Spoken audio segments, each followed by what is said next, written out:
João e Carlos estavam discutindo Gênesis capítulo 1, verso 1. João diz que acreditava na criação exatamente como estava escrito.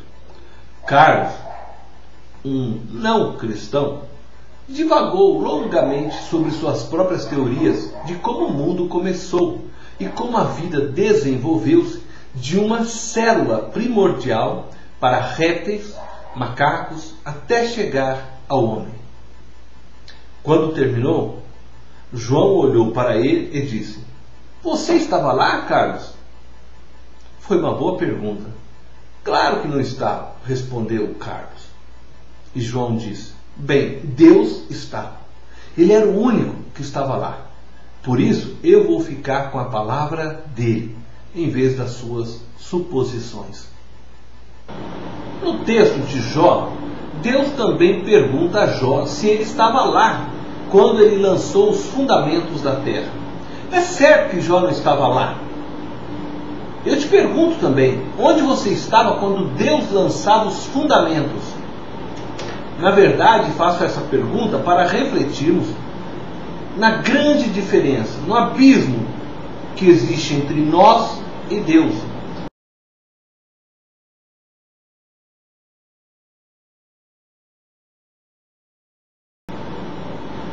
Deus é eterno, infinito, insondável, incomparável.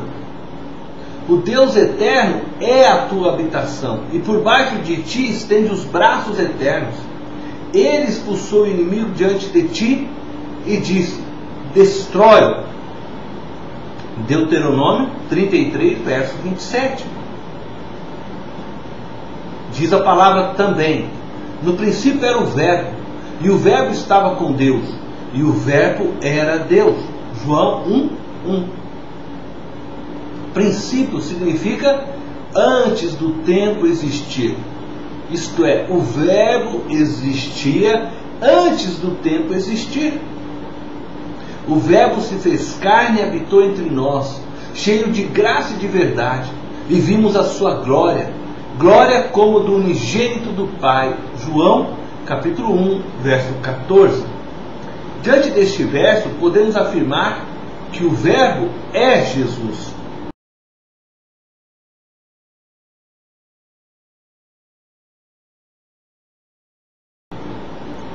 O homem é criatura, um ser finito, sondável, comparável. Gênesis capítulo 1, verso 26, 27 diz: "Também disse Deus: façamos o homem à nossa imagem, conforme a nossa semelhança. Criou Deus, pois, o homem à sua imagem. A imagem de Deus o criou. Homem e mulher os criou." Diante destes textos, não resta dúvida de que somos criaturas de Deus. Isto é, fomos feitos por Deus. Viemos a existir pela vontade de Deus. Temos aqui o grande primeiro abismo entre nós e Deus. Deus é eterno, o homem é criatura. Deus existe por si mesmo. Nós dependemos de Deus para existir. Sermos imagem e semelhança de Deus não nos faz deuses, mas tão somente autentica que nos foi dado o direito de pensarmos e de sermos responsáveis por nossas decisões. Temos o privilégio de podermos ser cooperadores no projeto da construção do reino de Deus. Deus não depende de nós, contudo, nós dependemos de Deus. Somos criaturas e não seres eternos. A eternidade só existe em nós, em Cristo Jesus. Fora dessa realidade só existe morte.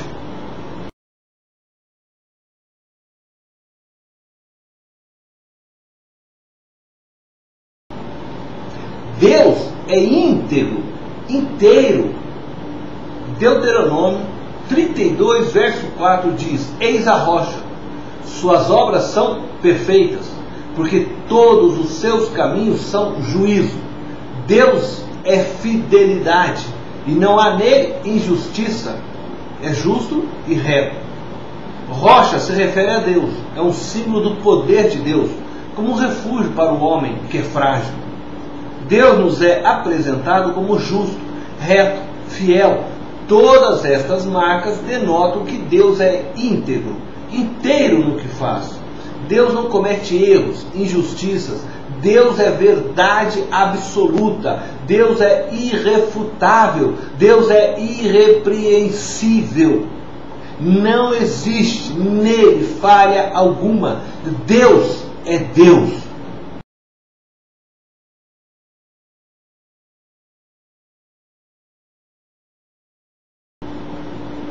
O homem é um ser fragmentado. Gálatas capítulo 5, verso 16, 17 diz: Noé era homem justo e íntegro entre os seus contemporâneos.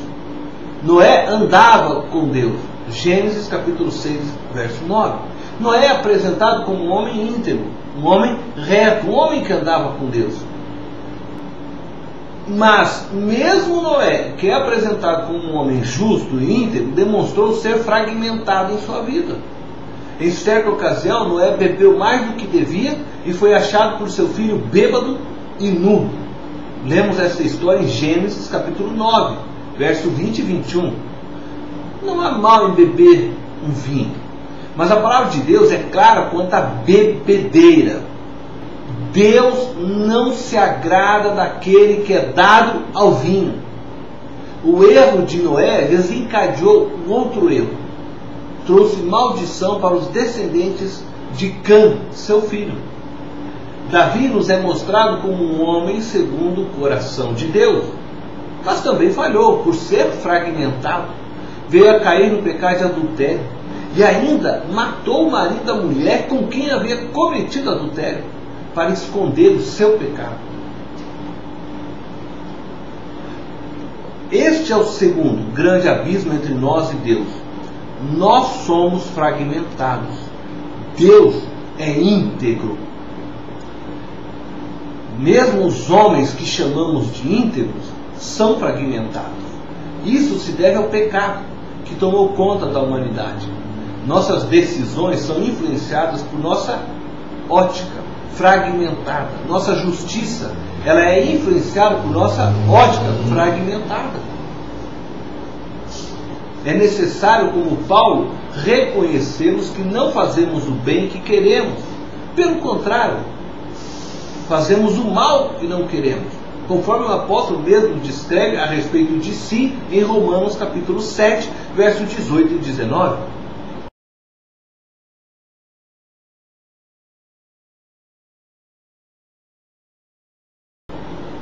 Gostaria ainda de afirmar que Deus é poderoso. Salmo 93, verso 4 nos diz isso. O Salmo 147, verso 5 reafirma.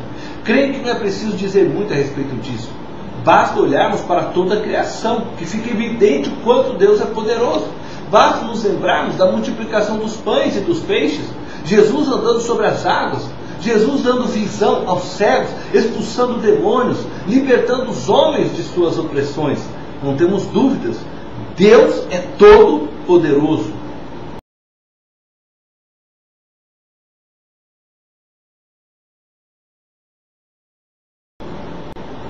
O homem deseja ser poderoso. Gênesis capítulo 3, versos 5 e 6 nos apresenta esse desejo do ser humano. Seria muito difícil abordar tudo que está por trás da tentação. Entretanto, é visível que o homem buscava poder. Seu desejo era conhecer como Deus. Diante disso, poderia se libertar do seu Criador. Decidir por si próprio o que fazer e o que não fazer. O grande pecado que está aqui é o desejo do homem e não mais depender do seu Criador. O homem se rebelou contra o Eterno. Esta é uma manifestação clara do desejo do homem em ser independente. Ainda hoje o homem busca por poder e é capaz de destruir tudo por este poder. O desejo do homem pelo poder é para viver acima de tudo e de todos. O poder que o homem deseja passou a controlar a vida dos homens. Temos aqui o terceiro abismo. Deus é poder. O homem deseja o poder. O grande abismo se faz porque o homem não percebeu que poder significa respeito, responsabilidade. Deus tem o poder e poderia viver sozinho neste imenso universo. Entretanto, decidiu compartilhar de sua vida com os outros. Seu poder o chamou para o serviço.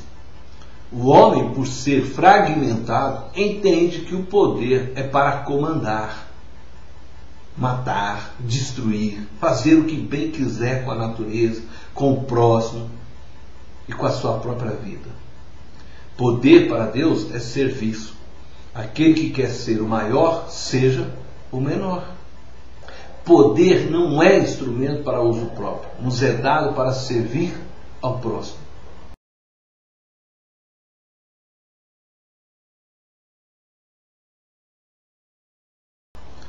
Estes abismos que separam o homem de Deus só serão vencidos em Cristo Jesus. Jesus é a ponte que liga o homem a Deus.